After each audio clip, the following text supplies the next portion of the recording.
Welcome back to Nourished Inside Out, the space where growth gets real and self love leads the way. I'm your host, Annetta Walklaw, and before we dive into today's episode, I want to remind you of something powerful. You are worthy, you are enough, and you don't need to wait for permission to love yourself fully. That's exactly why I wrote my book, Blooming with Self Love, to give you the tools, affirmations, and daily mindset shifts to help you stand in your power and own your story. This book isn't just words on a page, it's a movement. So if you're ready to stop shrinking and start showing up for yourself, grab your copy today with the link in the show notes below, and let's walk this self-love journey together. Hi everyone, welcome back to another episode of Nourished Inside Out. Today I'm here with Ronni Landeck. She helps mid-career women thrive without burnout by fostering their joy, peace, and harmony in their work and lives, and enabling them to lead with clarity and confidence during times of change. Thank you so much for joining us today, Ronni. Thank you. I'm so happy to be here. It's an honor to be able to talk to you and to your audience. It's, just there's so much we could cover. So I hope, just to bring something that helps people where they are right now. Yeah, your background is so fascinating because you are somebody who has experienced burnout in the corporate world and in your career. And now you've taken that burnout and now you help other women overcome that. So can you walk us through your journey a little bit on what your life was like working in the corporate world and how that led you to burnout? Yeah. I would say, the most important pieces of the story are that, burnout isn't like, okay, flip a switch. I was good. Now I'm not. You know what I mean? It's more like a slow progression. At least it is for most people, including myself. I was always very determined and very driven in life, just as a young person and being a young parent and just like starting with responsibilities super early in life. I always had this achievement orientation, like let me get if wherever I am, what's ahead of that? How do I get to next? I always had that mentality. And that's good until it's not. And that's what I found, at some point, fast forward, from being a young parent, paying my way through college and, figuring it out with a lot of determination and what felt like just like sheer willpower in my early 20s to fast forward to, being a mom, having 3 children, having a career and, being responsible for 20 million in business a year and, having 14 teams that answer to you. It sounds exciting and it was, but it was also a formula for how much is too much, to put on your plate. So it was sort of a gradual creep, as I might describe it, because you just always add like one more thing. Oh, I can take on one more, responsibility or even in your personal life, you might say yes to things because you're like, why say no? If I can just do it, then maybe more is actually more, that sort of undercurrent of, I will feel like I've done enough when I add this next thing or have this next accomplishment. So I think it was like a slow build with obviously good intentions and good values behind it. But then at some point I just found that I didn't really know who I was very clearly anymore. I knew what I was responsible for and I knew who kind of like counted on me for things, but it was really the danger zone, I think, was like not really knowing who I am at the core because of all that busyness and achievement. Yeah, something that you said is that at first it's exciting because you get trusted with these responsibilities and it makes you feel good that, oh, that your manager or your boss, they trust you to take on more responsibility. But at the end of the day, after doing that for so long, we forget who we are. I've faced that myself as well. I didn't work in the corporate world, but I worked in the salon world. So that was always, can you take another client? Or can you stay extra? Can you work this wedding on this weekend? And I was always excited to take on those responsibilities. But then eventually I was like, I don't know who I am. All I do is literally do hair. So it's like, what do I do for fun? That's like that was always the hardest question. Like, who is Anetta and who is Ronni after going through the cycle of just working and taking on more responsibility? So how did you start to find yourself after that? What were some things that you did? Yeah, that's an awesome question. The way I think of it is I had to relearn or remember some things about myself and just about how we live in this world. And I take it back to something as simple as, how did we play when we were kids? Tapping into that time when you're curious and you create something and knock it down. And you're like, oh, I learned something about the natural world by doing this. And getting outside and just letting yourself connect again in a really free way to the physical world. Nature is very healing, very restorative. And spending a lot more time intentionally doing things that felt nurturing to my inner world is really the journey that it has taken. Healing things that maybe I just didn't literally allow to be on my radar for decades, literally decades, like things that were important, but I was like, I can't deal with that. I have to get X done, Y done. So-and-so is counting on me. I'm, raising a family. So when my children launched 2 years ago, and they're all, adults doing their adult thing. Thankfully, they're amazing, amazing humans. They also are my teachers. But when that, season hit, I was just like, okay, time to really get real about what's happening inside me that I haven't taken the time to prioritize. So it was a lot of things like learning how to be creative again. I had little bits of creativity throughout my career working in, fashion and being able to use creativity in teaching people things or in presenting when I was working with youth, like at church. But it wasn't like full on, just like more of that flow time and really producing something that wasn't there before. Like that feels really good now. And I had to relearn how to be creative almost, or remember how to be creative. And then also learn how to nurture those parts of me on the inside that really have been sort of like on standby for some time. Unfortunately or fortunately, it is what it is, right? I am where I am. And I think the value of the things that maybe I have been learning and growing through have value for other people. That's why I'm here, sharing whatever might be of encouragement or nuggets that people can take and say, yes, I can apply that and take that next courageous step forward. That's so important. What you just said is going back to like what you'd like to do as a child. I think a lot of times when we're growing up, we forget about those little things, but they're not just things for like kids to do. It's honestly going back to yourself, because when you're being run down by different obligations, different tasks, your career, different people around you, it's really, how can you go back home to yourself instead of letting the world try to shape you? Like, yeah, let the world shape you into who you can be and learn, but never forget who you are. So that is so important on what you said there. When did you start to make this a career for yourself? When did you start coaching people and bringing clients on?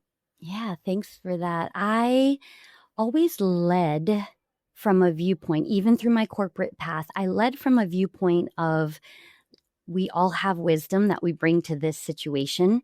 We all have life experience, innate talents. So I always led from that coaching perspective of, what is the what is the potential in the person around me and the potential solution that can come because of all of us, that richness. And so there was a coaching mindset of how do I show up better and also maximize who's around me. So I led as a coach without knowing it was called that through my youth. Like I intuitively led that way.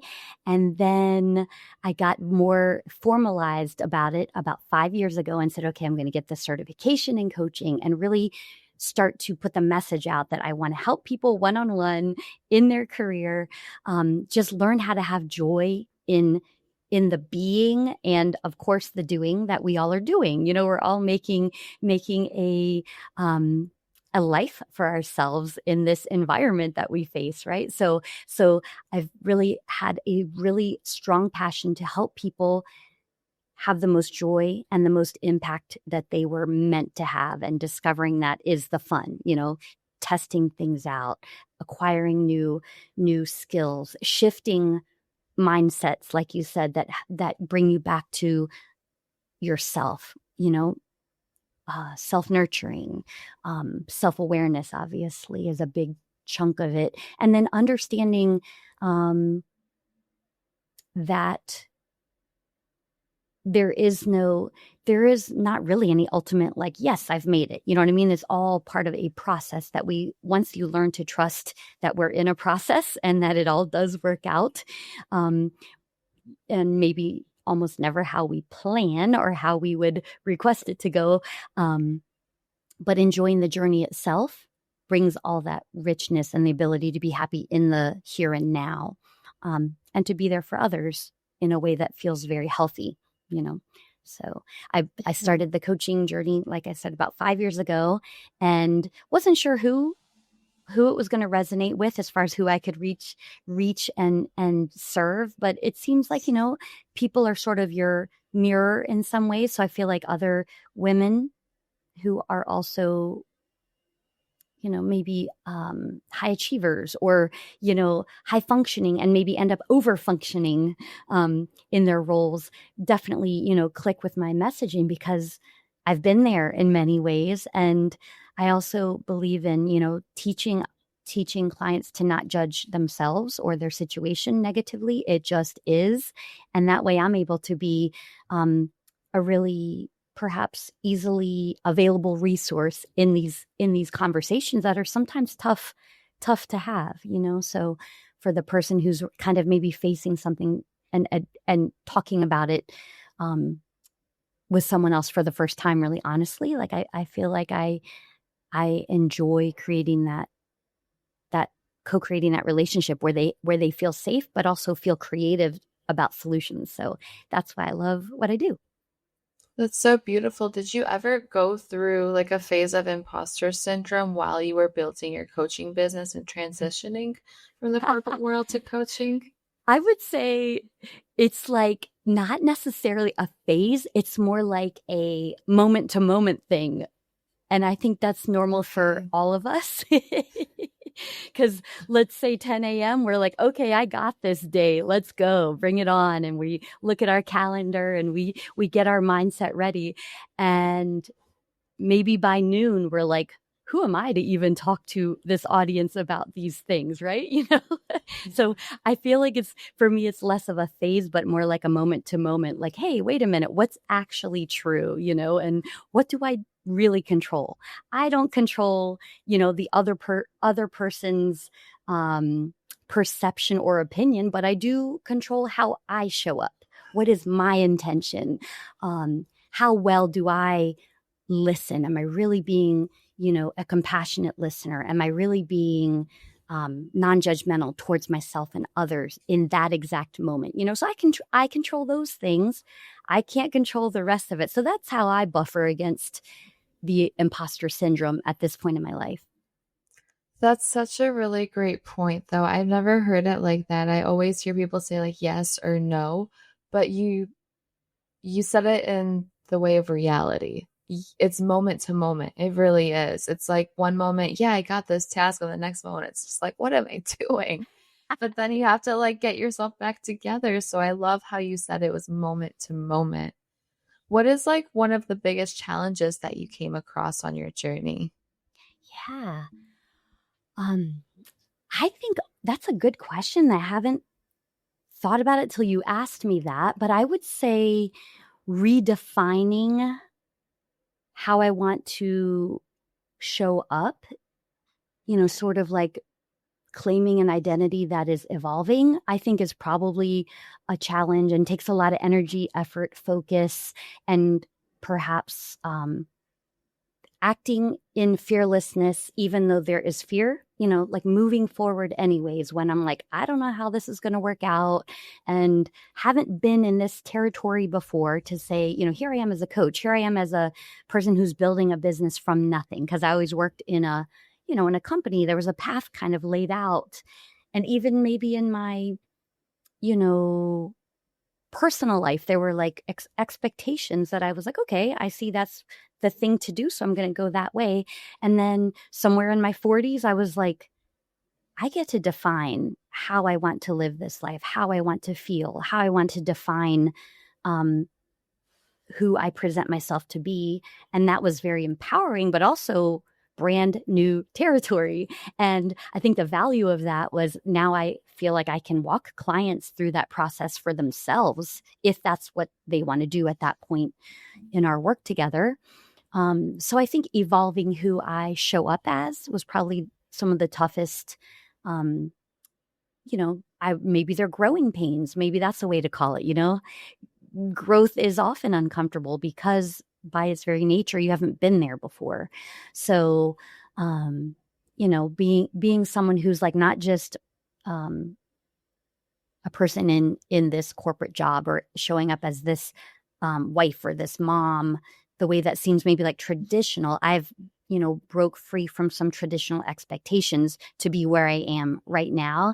I just turned 50 this year, and it's exciting because I'm like, okay, if I'm given the gift of 50 more years, I do not want to waste it. I want it to be fruitful, not just for me, in terms of having an abundant life, but also in how am I leaving this planet when I'm not here? Like, what's the legacy that my life can leave? So I've had that sort of perspective on, okay, if 50 is the mid mark, I've had this like thing in the back of my mind of like, I want to live to be 100. Like I've had this sort of inner goal for a long time. Obviously I don't control it 100%, but I've had this like desire of like, what if I live to be 100? And I've always like listened to interviews of centenarians and their wisdom. I just find it really fascinating. And so, okay, maybe I have 50 years here. How am I going to contribute while I'm here? So that's a big part of my drive and my visioning for myself. That's so beautiful. It's like, what can you leave what can you leave behind for other people that they can learn from you? Looking at where you are today, what is something you wish you knew when you were getting started? Let's see.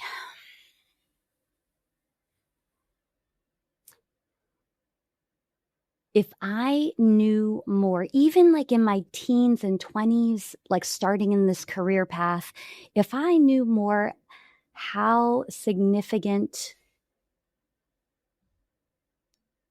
it is to lean on others and connect with others and build a community. It can be really small. It doesn't have to be like something massive, but something meaningful where you have a core group who you are leaning on, but also giving to. I feel like that, if I had known that earlier, my path could have been less difficult, perhaps. I mean, this is just me thinking back because I had this fierce self-reliance built into me, perhaps from, I don't know, family values or where I grew up geographically or just family, maybe a generational thing. But there was this fierce self-reliance. And yes, it helped me through some things. But in the big picture, it held me back from some opportunities. So I would say for those people listening who maybe see themselves as very independent and self-reliant and find themselves feeling like they're a person on an island to get through this, I would say the sooner you kind of deconstruct that thought process a bit and examine where is community, where can I build community, where can I join community, how can I be more vulnerable in that way, I think it adds a richness, and it also adds an acceleration to what you're put here to do, because we're not meant to do things in isolation. So I love that piece of advice because that's also breaking a lot of limiting beliefs of we have to do it by ourselves. It's now that I'm thinking about it, yes, it takes a village to create something great. But if you think about it, when you're a small baby, you're not doing anything on your own. Somebody is always helping you until you're stable and capable to walk on your own, to feed yourself and get dressed and so on. So it's so interesting. Why do we get into our head when we get older that we need to do it by ourselves? Because we're human. We're meant to have that human connection. What were some like mindset shifts for you to start accepting help from others? yeah.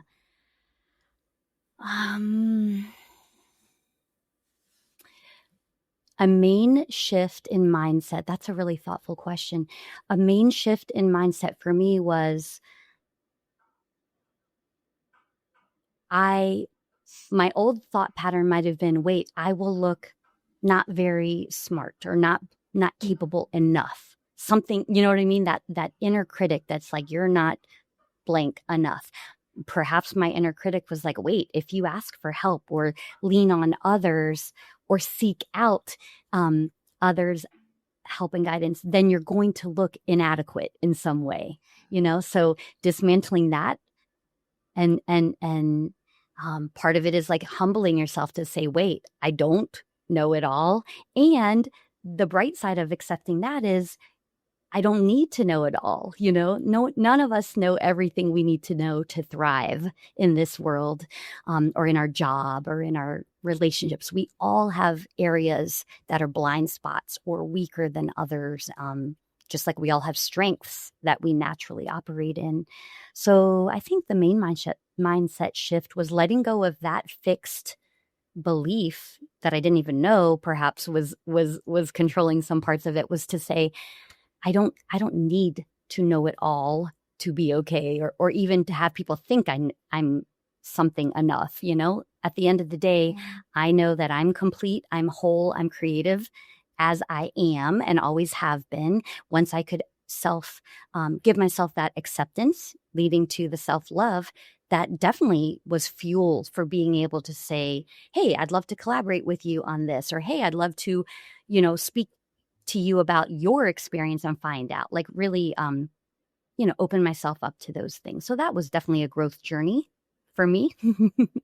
Yeah, but that's so beautiful because exactly like you said, we think that we might come off as inadequate to do something. And I felt like that so many times when I was growing up, when it came to asking for help, like I never asked for help because I felt inadequate or I felt like I was going to get told my questions are stupid.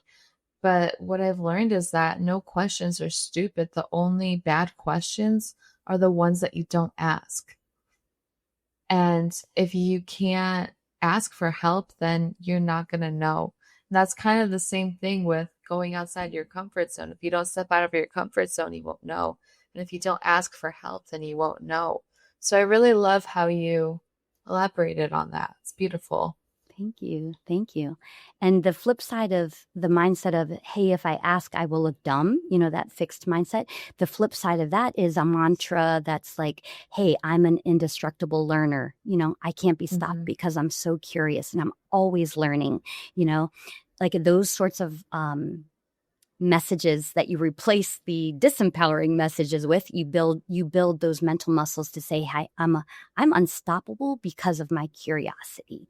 I'm growth minded, therefore I can figure this challenging situation out. So it sounds very basic, but we also have to do it for it to help us. We have to have those moments where we speak to ourselves in that way. Yeah. When you're working with women, what is the most common challenge or hurdle that you see them come across? I would say almost universally is the idea that they believe that everything that's on their plate that they're responsible for, that they've taken on maybe in their work setting or in their business, even in their relationships, what they have is like they own it. And if for some reason it's not going well, it's because, let me think how to explain this.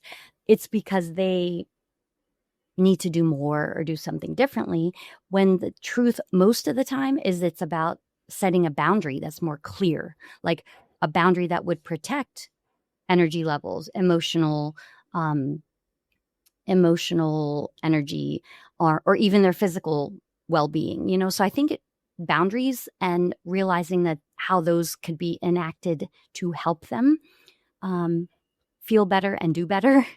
I feel like that's probably a universal conversation at some point with every person I work with.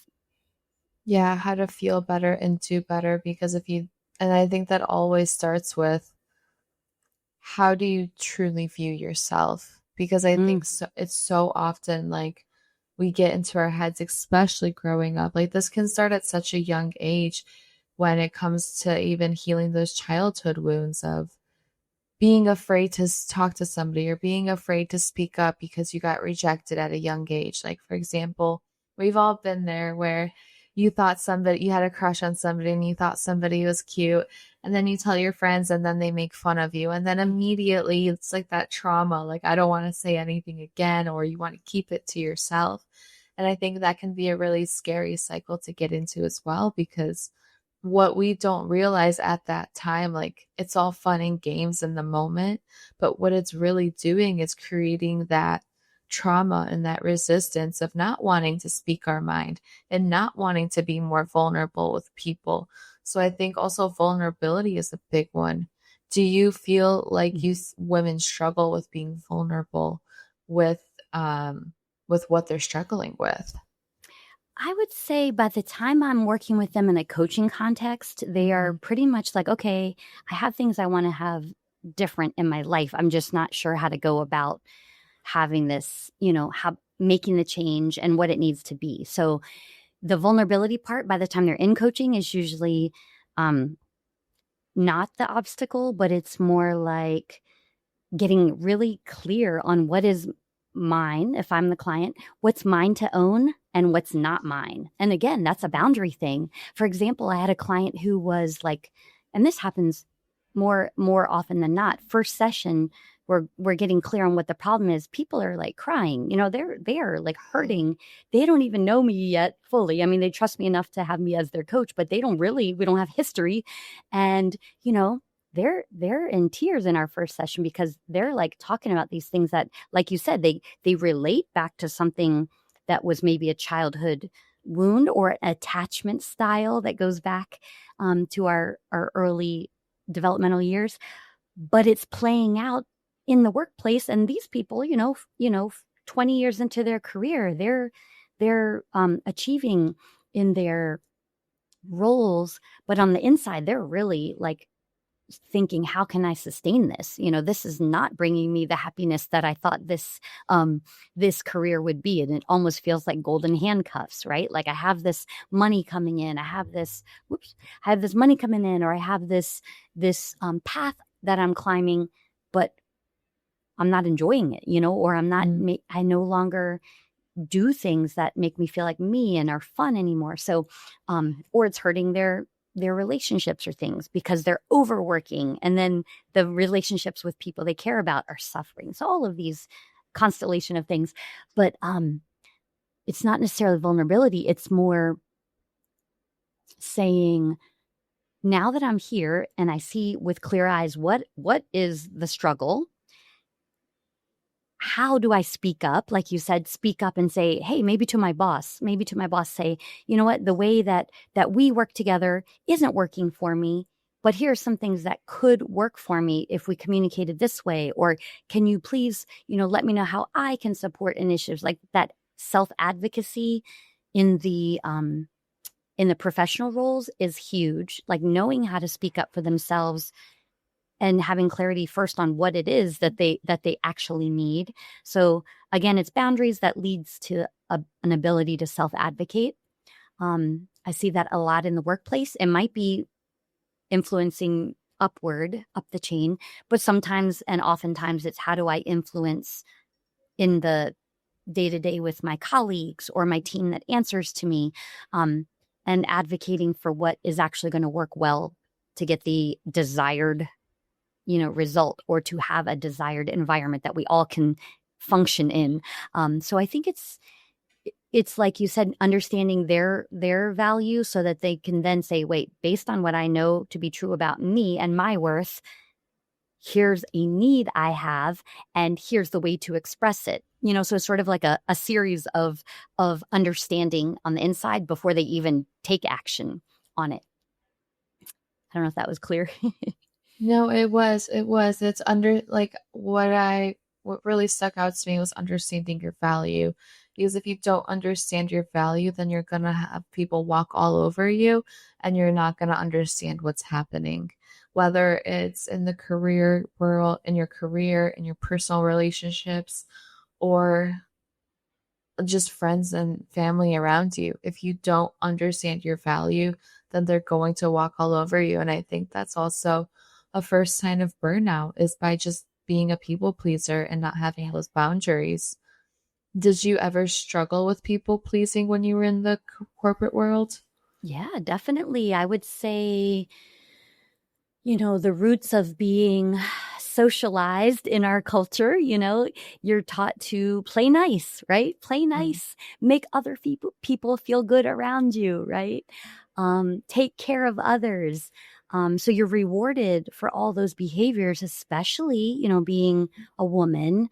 And definitely, everyone's family of origin has different amounts of value that they place on that. And I would say my family definitely had some roots of, put others first, and that's rewarded, So, definitely had to, I would say I was probably in my late 20s when I'm like, I have this people pleasing thing and I don't like it, like I knew it. I felt it, but I also didn't know how to fix it when I was aware at first. And I would say it was a process of understanding how to, in a healthy way, decide what is my responsibility based on who I want to be and the impact I want to make in this world, but then also what is not my responsibility and who around me needs to know in a really respectful way, but how do I change things? Like, how do you say no in a way that doesn't damage the relationship permanently? Things like that were skills I navigated, learning to be assertive versus passive. I don't feel like aggressive was a challenge I had, but some people have that, right? Like, how do I communicate less aggressively? I think for most women, it's like, how do I communicate more assertively and stop being passive just to keep peace, right? So you meet the people who are peacemakers, which I definitely would say that was a trait of my personality, to be a peacemaker. That's great until in some settings it's not, right? Where peace is not possible in that moment for the sake of a bigger goal. So those sorts of nuances I've worked through on my own. Always read a lot, always studied a lot, always learned from spiritual leaders, and had this hunger to really grasp a really loving way of living that is also very, I guess, genuine. So that's been a journey I've been on, and I think I bring that to my coaching as well. That's so great. When, I always came across this issue. It's like whenever somebody would ask me to do something, I would say yes. And then if there came a point in time where I said no, people would always say, oh, why are you being so mean? I thought you Mm, were nice. Have you ever come across that with yourself or with your clients? And how do you go about creating boundaries there? that's good. It's the distinction, I think, the distinction between being nice and being kind. So Mm, there's a difference, right? So yeah. you can be nice by choosing words that are considerate of the other person, but being kind might mean saying no Yeah. because, or giving difficult feedback, something that someone didn't want to hear, is actually being kind if you zoom out and look at the big picture, because if someone says, hey, how do you like this, I don't know, how do you like this project? What are your thoughts on it? If you're just nice and give only positive, but don't give your honest feedback, are you really being kind? You know what I mean? Sometimes telling the truth and saying no, or saying, hey, this could be better. How about changing that? Giving the thing that might be tough in the moment to receive on the other person's side is actually the kind thing to do. Yeah, So that's that's great how I see advice. it. Mm-hmm. No, that's great advice. There really is a difference between nice and kind because nice gets you walked all over and kind gets you respected and people understand and respect your boundaries. Yes. So I love that. Wow, Ronnie, this has been so wonderful. Before we wrap things up, I have one final question for you. What does it mean for you to be nourished inside out? For me, it means slowing down enough to hear what is needed for me by my body, um, by my mind, like being very kind first to myself. Like you brought up the being nice, being kind, like being my own best friend. When I answered a question when I was in my coach certification, are you your own best friend? I literally had to like pause and be like, I Wow. don't think I am. I don't think I'm my own best friend. And that was eye opening. I mean, I was like, 40 some years old. I thought I had some, wisdom in this world. And I'm like, whoa, that is a huge growth edge for me to explore. And I have very actively explored what is it to be my own best friend. And that's where the nourishing comes into play. If I have something that kind of brings me down, how do I react to it internally? What is the messaging I give myself? If I'm feeling low reserves as far as energy goes, or health, or even my emotional state, if I'm like, wait, I'm feeling negative, I'm feeling impatient, that's a sign. Slow down. What is a need that maybe I've been ignoring today or this week or in this season? So slowing down and really being my own best friend is what I think being nourished from the inside out means, because then I can show up and have impact and be creative and offer something of value, hopefully, over these years that I may be here. So, and getting to meet amazing people and pour into their lives as as they, you know, as they make it available through our coaching journeys and things like that. That's so beautiful. Thank you for sharing that. And then lastly, where can people stay in touch with you and work with you? Yeah, I have my website, RonniLandeck.com. That is where you can connect with me definitely and find out some of the offerings, because I have ways of helping people that really kind of match where you are in life. It could be one-on-one coaching. It could be the community that I founded. It's called Networking Naturally. So I love helping people connect and support each other in a really collaborative way. So I have this community where we learn from each other. So that's another way. And then also, I even have this year created learning, like a course that's asynchronous. It's called Unshakable. So it's how to be a leader that is, resilient and joyful and true to your own values. So I made a course that people could do on their own. And through that course, the modules of it, they still can meet with me at touch points to really unblock anything or discuss. So you're not on your own, even if you go that route. But you can find that all at ronnielandeck.com. That's probably the most central spot to find all those things. Amazing. I'll have everything linked down in the show notes below so people can stay in touch. Thank you for joining us today, Ronni. It was so great to explore these questions. You really got my wheels turning. So thank you, Annetta. It was super fun. Thank you.